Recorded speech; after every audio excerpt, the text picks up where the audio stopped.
Hello, welcome to Creating Portland. I'm your host, Pearson Kunz, and on this podcast, I'll be interviewing progressive creators who are using their art to shape the culture of our city and beyond. I hope you enjoy this episode of Creating Portland.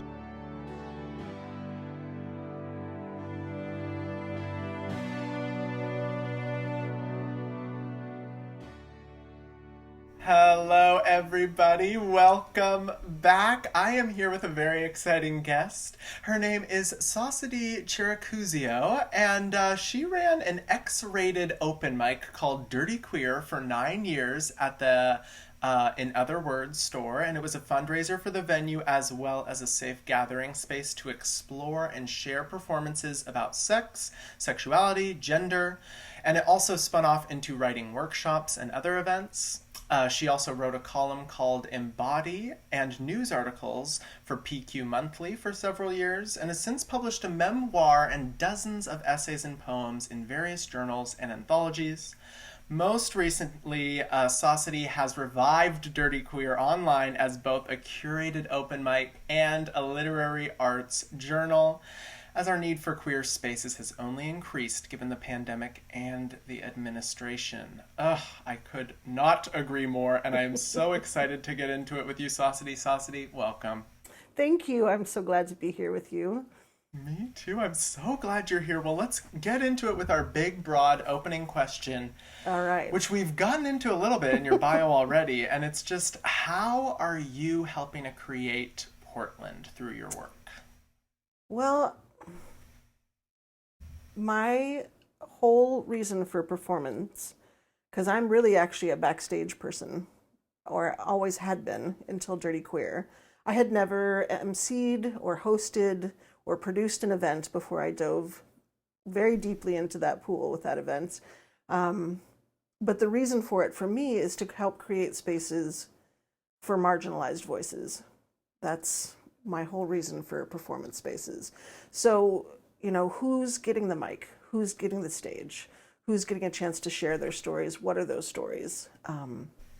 That's from my activism place. From my personal art place, I moved here from Tucson, Arizona in 2004 and found that I was having the same problem here as I had there, which I wasn't expecting, which is I couldn't find the right place to read my poetry. I don't know why a poem about fisting was just so shocking everywhere that I tried to take it, for example. And that's not the only thing I write poetry about, but, there would just be this shocked silence. And I realized that I needed an X-rated open mic, and nobody was doing that. So I'm a go-getter. I decided I would just do that. And surprisingly, the feminist bookstore was on board and offered me a Friday night spot, and there we went. So I was terrified and completely didn't know what I was doing, but it felt important. And I wasn't sure how it would go, 6 o'clock on a Friday night, but there were 40 people the first night that we did it, which is a significant amount of people for an open mic. Absolutely. It really, and the next time we did it, there were 70 people, and the next time we did it, there was 120 people that showed up. Oh my gosh. Which said to me that this is a conversation people had been wanting to have. And these were stories and poems that people had been wanting to share and wanting to hear. And so it was a monthly open mic for the first 5 years, every second Friday of the month. And we averaged out at about 100 people every time. Whoa. So, and it, when you say an X-rated open mic, people might have a really specific picture in mind. But bear in mind, this is a feminist bookstore. It's not a bar. The stage was this high, barely a stage. Folding chairs, brightly lit, where all can see each other very clearly. This very vulnerable, tender space it turned out to be. And with an open mic, of course, you have no idea what's coming. So that was always an adrenaline rush. It's such an intense topic. We had some very basic ground rules about consent, and me just standing by the side of the stage hoping for the best every time. But people started really getting vulnerable and really getting creative. We had, of course, stories and poems, but we also had songs, and we also had magic tricks and circus acts and balloon, not animals. One of my favorites, this person made balloon harnesses and phalluses, the same sort of twisty balloons. Yes, right? Yes. And did that for a couple of people who then went and sat down. So the whole rest of the night, every once in a while, you'd hear a pop, and everyone's like, "Oh!" Like we were all very invested in these balloons staying. Right? The first couple of times, it's hard to get up the courage to sign up for an open mic in general. So there we did some off the cuff haiku circles. Just trying to break the ice. But once people got into it, we usually had 12 to 20 people on the sign-up sheet. So we'd go through like 2 hours of open micness, and people started talking about it as church was the word that they used, which is really maybe surprising considering, but it felt like that in the sense of we were coming together to express our faith in that it was okay to be who we are. That it's okay to be queer. It's okay to be trans. It's okay to be kinky. It's okay to have these thoughts or these desires or these identities or these genders or these ways of being in the world, and to be validated and celebrated and honored in that way, and to hold that space for each other. People did meet other people, and there were definitely dates and relationships and hookups and parties and things that happened afterwards, but the feeling of it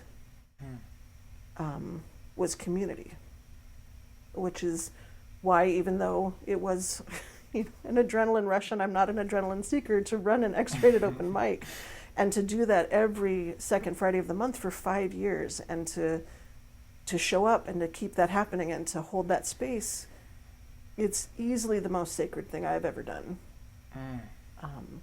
And after about 5 years, that thing that happens with long-term relationships, you just kind of you're like, well, I'm kind of tired.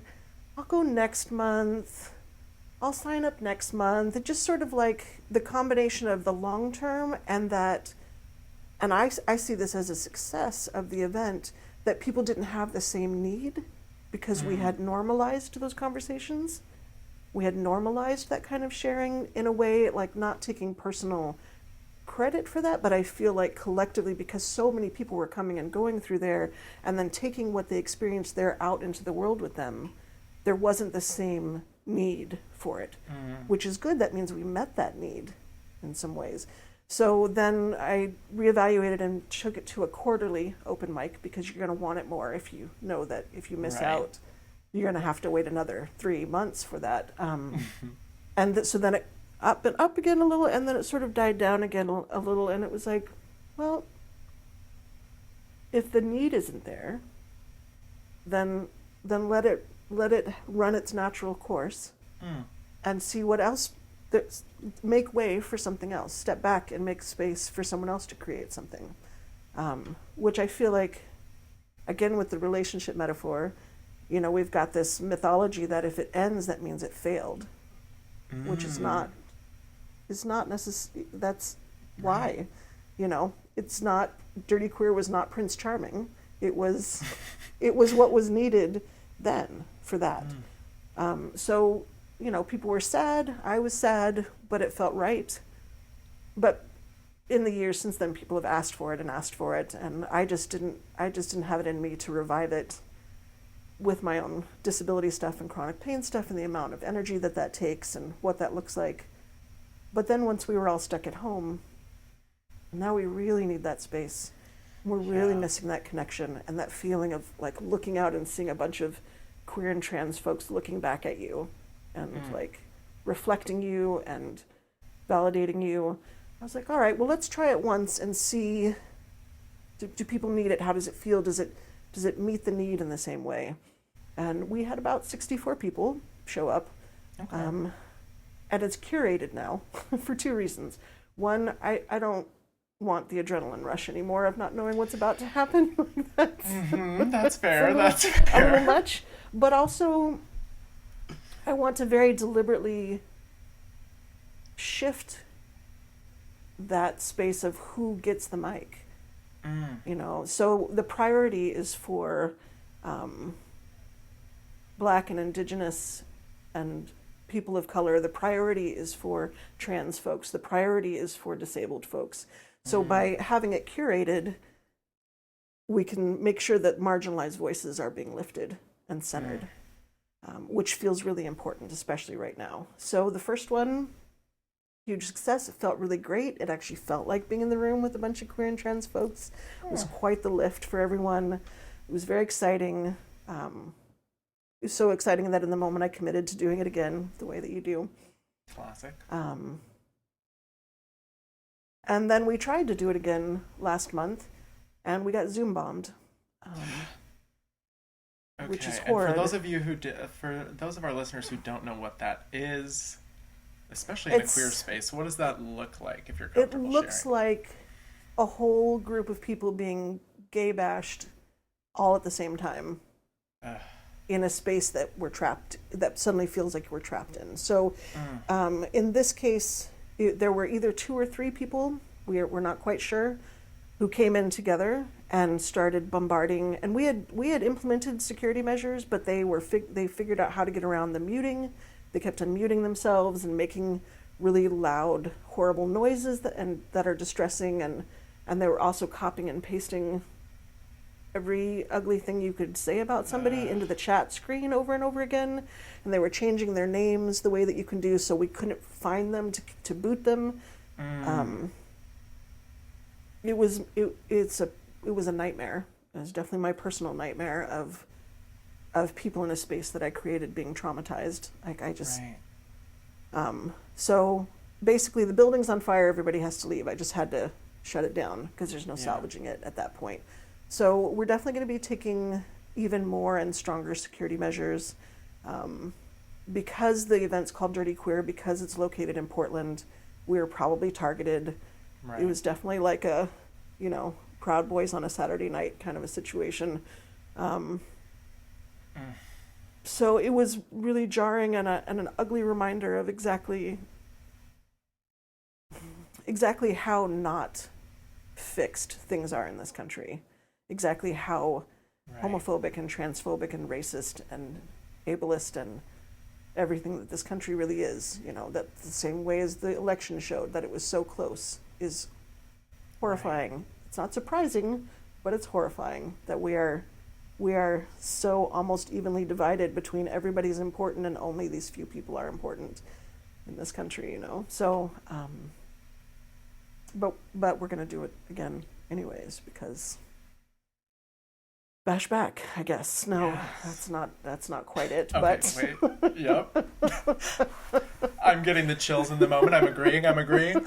But yes, it still is so important. And you're right. It just shows how important it is even more so to do it again. Because these people are out there and they are, if they're not Zoom bombing you, they're in the streets. And you can't know who they are either. And you can't kick them out of the streets and you can't kick them out of your city. Just like you couldn't kick them out of the Zoom thing. So it's still just as important that we have those safe spaces to be expressive. Or at least as safe as we can make them. So right. We're gonna do the best we can. We're gonna make it as hard as possible, and we're gonna keep going on because it's more important to resist and persist than that false sense of safety that we could get by not risking anything at all. So. Lovely.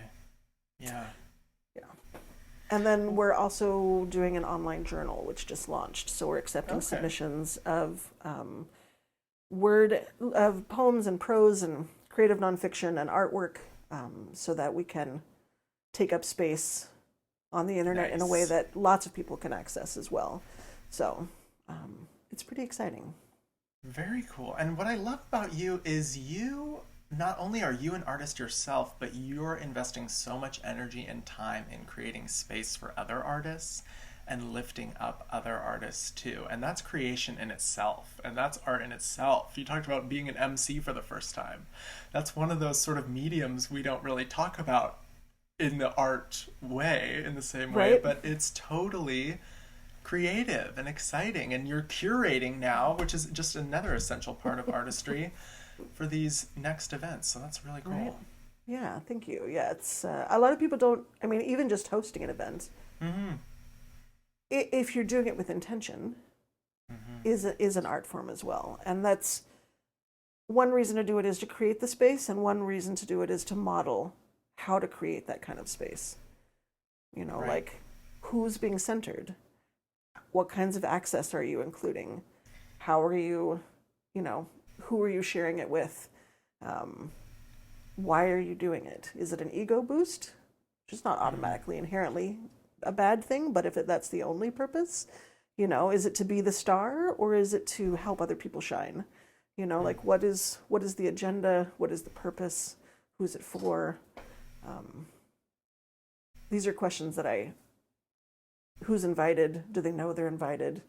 Can they actually get in the room? Whatever that looks like, you know. And as someone who, when we could still go do things, couldn't go do many things because I have multiple chemical sensitivities. So I have literally had conversations with event producers that I'm like, you know, as many other disabled folks will recognize this process. You see a fun event online, you go and look at the information, you have no idea if you can go or not. Is it accessible? What kind of seating? You know, where is it at? How can you get there? Because there's lots of kinds of access. So I have to write and ask lots of questions to see if I can even be there. And I've had conversations with event producers that are like, well, I hear you that a fog machine will make you sick for 3 days, but it's really important to the feel of our space. So we're going to do it anyways. Yeah, and I think too in this time a lot of people are feeling as though these Zoom meetings and these Zoom gatherings are in some way like a regression or some sort of like hindrance on gathering in art. But it's interesting to have your perspective saying this is actually more accessible and more inclusive and more progressive in a lot of ways to open it up to people in this kind of virtual world. I've been to more events this year than the last 3 years combined. Whoa. And this is Yeah, true that for is saying a many of lot. the folks that I know that are disabled. Like, we actually can go now because I can get my needs Right. met.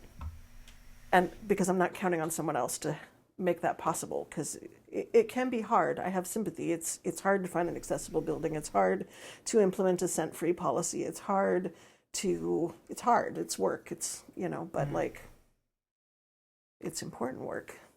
But now that it's online, I can take care of those needs myself for the most part. Yes. So Oh, wow. And yeah, everyone that's hosting a Zoom meeting out there, y'all, you are all artists. So take it as seriously as Sossity is and put these things into consideration because this is an art form and it's becoming one that we're having to use more and more often. Which, and even when we go back to, well, or forward, hopefully, right. I would rather not go back to normal, honestly. I would rather go forward to something better, and that's not an Absolutely. original thought, but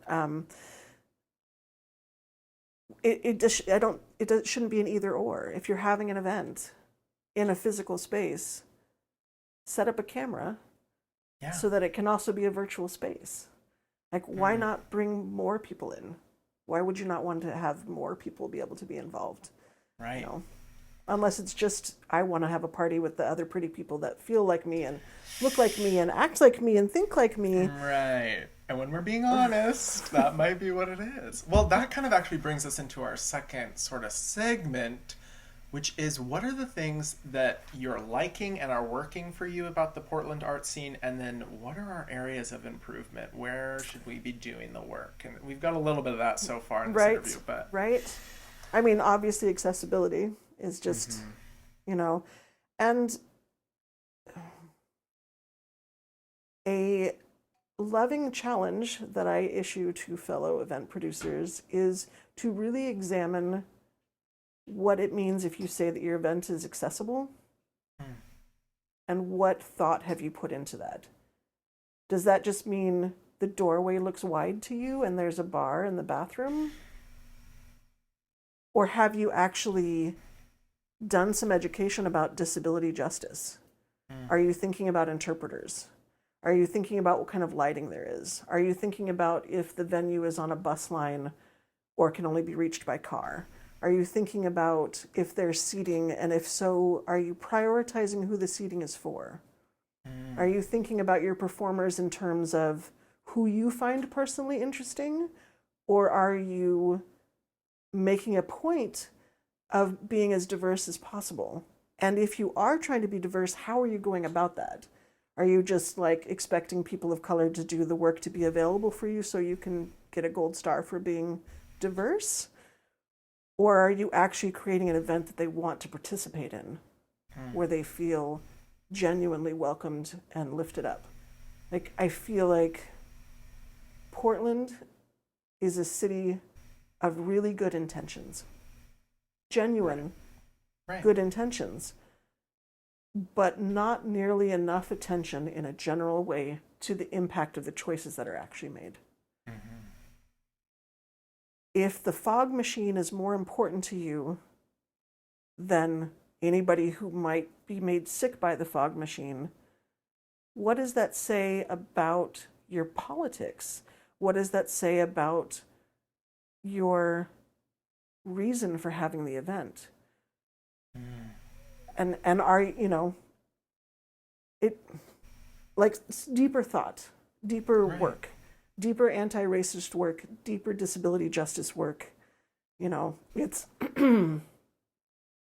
it happens. It takes a little while, but I feel like the intentional part of self-education and of being willing to step back and take up less space and listen and own our mistakes and try harder and continuing to do it, even if we are embarrassed that our ignorance was highlighted, because ignorance is fixable. Right. But not if we're defensive about it,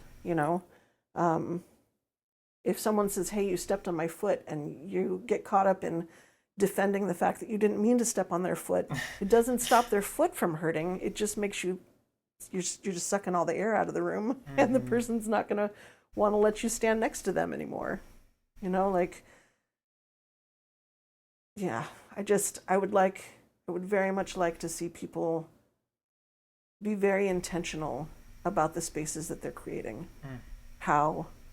Who's it for, what's their agenda, and own it. If it's not, if you're not actually inviting everybody, just own it so that we can know, those of us who aren't actually invited can know to just not bother participating or trying to participate.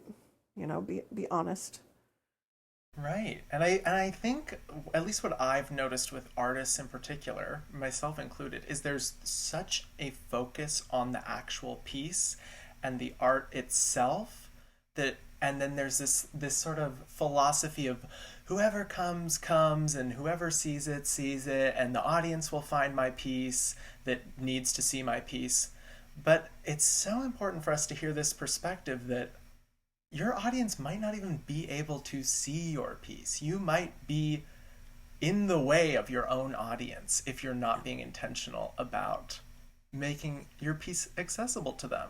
And I love what you're saying. Which is more important to you, this piece or who's watching it? And being honest about that and reckoning with that so that you can make something, I guess, as you intend it, which, if we're being honest, might not be intended to be watched by everyone. Right. And if that's what it is, just own it. Interesting. And if you're embarrassed to own it, then perhaps you should be embarrassed to do it that way. Right. And that's the real tea, y'all. Oh, ouch. Wow. Okay. And wow, this has just flown by. I'm riveted. So our last sort of thing then is, what is your hope for the Portland art scene? And I guess you're sort of getting into that with this questioning, this intentional focus on accessibility. But what's the dream for you of Portland art?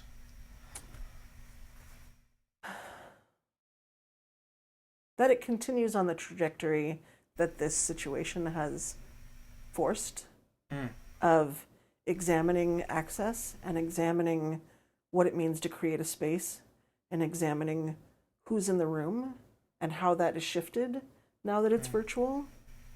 And speaking as a white person making art in Portland, get okay with the fact that it's not always our turn and shouldn't be. I would like to see more white artists taking up less space. And it might sound strange as someone who's creating art but I'm not this is not about cookies or gold stars or anything. The work is to do the work for the sake that it's the right thing to do. But like, pay attention. I would like to see fellow white artists pay attention to how much space we take up and how we take that for granted, that we would have that space and that we would have that access, we would have those resources. Perhaps don't apply for that grant. Perhaps don't set ourselves up as the MC or the host or the only host or perhaps make some space. That's not a dig. Okay, I'm absolutely being dragged on my own podcast, this white host. No, but you're absolutely right. And I have been thinking about that too. Well, and when we have access, that's a privilege. Use it. Use it to create more access for more people. Right. So I would love to see more lifting up of BIPOC folks. I would like to see more lifting up of disabled folks and elders and youth and trans women and people without economic privilege. And, I would like to see more of everybody else. And I would like to see that done with intention. Not because it's it sounds good or it looks good on paper or I want people to think that I'm a good person or, just like some real self-reckoning and some real deliberate sharing of resources. That's what I'd like to see. Wow. Well, you have certainly given me a lot to think about. And I hope all the artists listening as well. Thank you so much for being here, Sossity. This has been a fascinating interview. We really appreciate it. Where can people find you online or where can people online. Find you? I basically live there. So my personal stuff, which is I do writing workshops and I write things and I do sensitivity reading and all that kind of stuff is under Sossity Writes, which is easier than my last name for Google and everybody else. So just sossitywrites.com and Sossity Writes on social media. And then if you're interested in Dirty Queer, that would be dirtyqueer.com and Dirty Queer Journal on social media. Nice. Okay, very cool. Well, thanks so much for coming on the pod. Thank you. It was such a pleasure to spend this time with you, and thank you for creating this platform for conversations. It's important. Thank you.